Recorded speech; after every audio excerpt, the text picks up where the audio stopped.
Welcome here into the News4JAGs podcast. Jamal St here alongside Alessandra Pontbriand. She's hanging out with me today. Much nicer co-host than Justin Barney. Oh, there you go. Period. A little Thank bit. you for that. So final practice before the Jaguars' first preseason game of the year on Saturday as they kind of wrap things up and get ready to hit somebody else. I know, that's what I'm most excited for, because we get to see the offense go against defense always. Yeah. You don't want to hurt your teammates, obviously, but now they can hurt the Chiefs. There you go. Now they can hurt the Chiefs. So Jaguars do have a long list of players that are actually hurt right now. That's Though true. the injury list is kind of long. But Doug Peterson is steadfast that they're going to play most of the starters. He did list like a handful of guys that aren't going to play. Anton and Ezra won't play Anton on Saturday for the line. Somebody else. Dewey Wingard, obviously, Dewey is going to Wingard's be out. Deshaun Dixon, he said, was an ACL. Yeah, Patrick Murtaugh, obviously not. obviously. I think there was one more. There's four on offense. Hold on, I got the phone. There were four. I know there were four on offense, but I don't remember who the other two were. I remember, Stephen Jones was one. Stephen Jones. Let's see, Jordan Jefferson's another one. Keelan Robinson. Keelan Robinson's the other one on offense. So there's a couple of guys that'll be held out. But for the most part, they're relatively healthy, and most of those guys aren't season-ending, except for maybe Murtaugh and Dixon. They're going to have to figure those things out. The nice thing is that the Chiefs are starting their starters and the Jaguars are starting their starters. So for fans that want to see Trevor Lawrence go against and Patrick Mahomes play this Saturday, they're going to. Probably not for long. I would say maybe a quarter. Yeah, I think the Chiefs were saying maybe a quarter and a half. The Jaguars, on the other hand, like if the offense goes down and scores a touchdown, Doug didn't rule out just saying, we're good, and taking them out. So yeah, we'll and see. get them some game reps, that's fine, but you don't want anyone to get hurt. And the longer they stay in the game for a game, it really doesn't matter for them. Yeah, Right. they're definitely the more at risk. So today's practice actually was a little bit of a competitive practice compared to what we've seen the past couple of days. They kind of juiced it up a little bit before they take their foot off the gas pedal for a day and then get ready for Saturday. A couple of big plays. Nice day for Brian Thomas Jr. Yeah, absolutely. He looked good. He's progressing throughout camp. We've seen him at first. I think he was just frazzled like we all are, like we all would be if we were in his spot. But I think he's settled in now. He really is taking more, I hope, a confidence boost, in my opinion, is what it looks like. And I think that he's just doing what he does best. Yeah, and I mean, look, he had a pretty good day. There was one shot of him trying to make a one-handed catch. He made the catch, but I missed the shot. So I was kind of upset about that. But that's all right. At least he caught it. At least he that's caught all that it. matters. But he did have one beat Ronald Darby down the sideline, which I do feel like is almost becoming a consistent thing at this point, where just about every day, at least once, it's Brian Thomas beats Ronald Darby down the field for a nice catch. So, I mean, those are good signs. You want a rookie to be making those plays especially after early camp struggles. Yeah, and against a veteran like Ronald Darby. A guy who that's is probably going to good, start. Right. I mean, very likely. Another guy, Joshua Cephas. Yeah. Man, they were peppering him with targets today. They were. We love this kid. So we talked to him Saturday. Justin got to talk to him. He is, by the way, the nicest kid ever. He came over before we could even introduce himself. He was like, my name's Josh. I'm like, oh my God, you're like, I love you.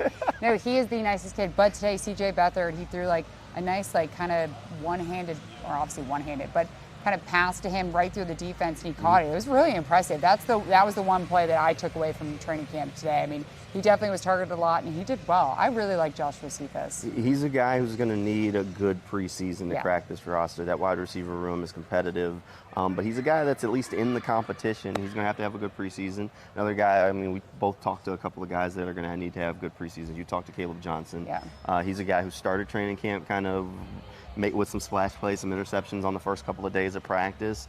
He's in at least the running for that third linebacker spot. Been a special teams guy in the league for a couple of years with the Jags. Yeah, and when I asked him about that, if this is with the contract extension, is this the next step? Like, you're going to hopefully get more game reps with the defense? He said absolutely. That's what he's pushing towards now, because obviously we know what he can do on special teams. Now the next step is just trying to get, actually play linebacker. Okay, and I talked to Jalen Jackson, the running back, who, he was excited when the pads came on.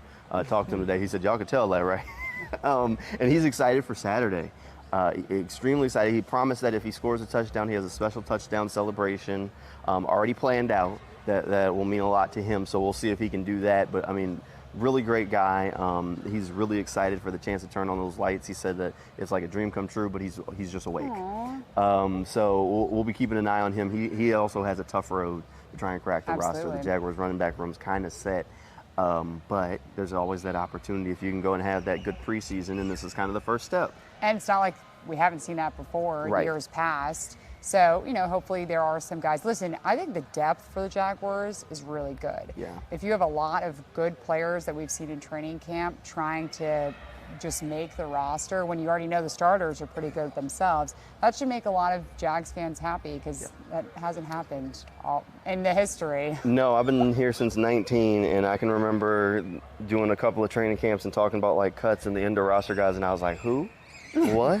Don't play them. And those are the guys that are making names for themselves. Right. And now they have opportunities, and these are really talented guys. I mean, I think we were on Teal the Show, and I asked Frangie about it on Monday, about guys like Jeremiah Ledbetter and Adam Gostis that, like, they're kind of veteran guys who are in the competition, but these young players are coming on. And he was like, look, they got to have they're not safe. And then Adam Gostis was gone a couple days later. And Adam Gostis is a guy who's been with the Jaguars and played a lot of snaps for them over the past couple of years. Absolutely. So this is far from just some guy that wasn't playing. No, I think they moved on from him early to give him a chance to catch on with another team because they just saw the writing on the wall that maybe that's probably a good sign for Tyler Lacey. That's probably a good sign about how they feel about Mason Smith and Jordan Jefferson. But it's a sign when you got guys that played a lot of meaningful snaps for your football team just a year ago, and they move on from him this quickly. Yeah, we'll have to see what exactly happens come that first preseason game. And then, as those cuts get nearer and nearer, they're going to have to cut down to 53 at some point. But I think it's going to be tough. For quite a few of the position groups, it's going to be tough. Who do you cut down? Yeah, there's going to be some tough decisions that they got to make. All right, so Saturday night, first preseason game of the year. We'll have coverage on Channel 4. A lot of things we'll be keeping an eye on. Rotations, you kind of get a first look at where they want to see guys in situations. One player that you want to keep an eye on the most on Saturday night, who would it be? Oh, well, I mean, I want to see Jalen Jackson's touchdown, Dan. So Yes. he was boasting about it. That's a hard one. Caleb Johnson, I really like what he saw, but he already has that contract. I'm thinking of someone, who could really be competitive that really needs to get on the roster. I can't think of anyone. I'm trying to think. Maybe Cephas, maybe Braswell. I like Cephas. Yeah, Christian Braswell's had a good training He's had a camp. good I camp. think those are two good ones. Yeah. Joshua Cephas has popped in my head, but we just talked to him, so that's why. But yeah, no, I think those are guys. Those who I'm looking for. Those the undrafted guys that maybe could actually get a roster spot, or those are the guys that I'm looking forward to. So the ones that maybe you guys don't know just yet, hopefully come Saturday they can make a name for themselves. Could become household names. You never know. Like one of the guys that I was really excited for. That guy. I'm looking to see if number 16. 16 will pop up. Yeah. What's his name again? Okay. I was hoping to see Stephen Jones, but he's still dealing with the injury. At some point, hopefully, he'll get out there on the field, and we'll see what happens there. But we'll have plenty of coverage over on News4JAGs. We'll also have a new Teal the Show coming your way tomorrow night at 11:20, and you can check out more stuff over on News4JAGs.com if you click on that sports page. We'll see you next time.